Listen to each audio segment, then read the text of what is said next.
Welcome, I'm Doug Fernandez. And I'm Shelley Rabando. This is the Target 7 special investigation, Secrets of Zorro Ranch. It was 3 decades ago when financier Jeffrey Epstein purchased land and built a mansion in rural Santa Fe County. As time went on, the Zorro Ranch estate would become a destination for celebrities, political heavyweights, and royalty. But it was also where teenage girls were sexually assaulted. Over the past year, more than 1 million documents about Epstein have been made public, and New Mexico appears in thousands of them. So why did Epstein come to New Mexico? Why was an investigation never completed into Zorro Ranch? When the Zorro Ranch land was bought in the 1990s, it was front page news. The Albuquerque Tribune called it the Big House and reported that a, quote, mysterious stranger has come to Stanley with plans to build the largest home in New Mexico.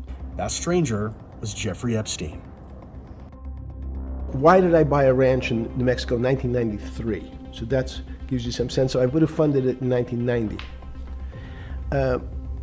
Los Alamos, which was the high-energy lab up in New Mexico, was losing all its scientists. In this 2019 interview included in the DOJ files, Epstein said he was interested in investing in new ideas. They cut the funding for high-energy physics, but the people who worked in Los Alamos would still be in the Santa Fe area.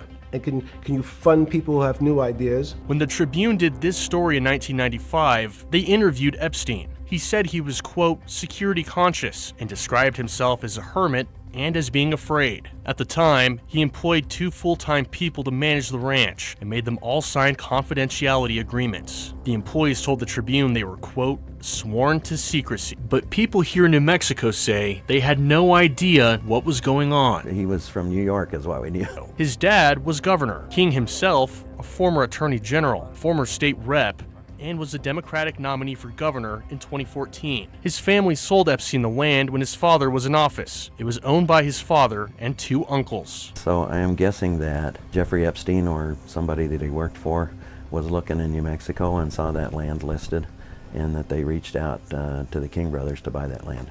When Epstein purchased the land, it included state-owned property. The property was leased by the King family for grazing livestock. State officials now say when Epstein purchased the King property, he assumed the leases for the state-owned grazing land, but it doesn't appear he used it for any agricultural purpose. It was by no means a bona fide grazing operation. Stephanie Garcia Richard is the state's land commissioner. She says her office is responsible for making sure people use state-owned land for its designated purpose. There have been cases where grazing leases have been misused. They are not used for their intended purpose.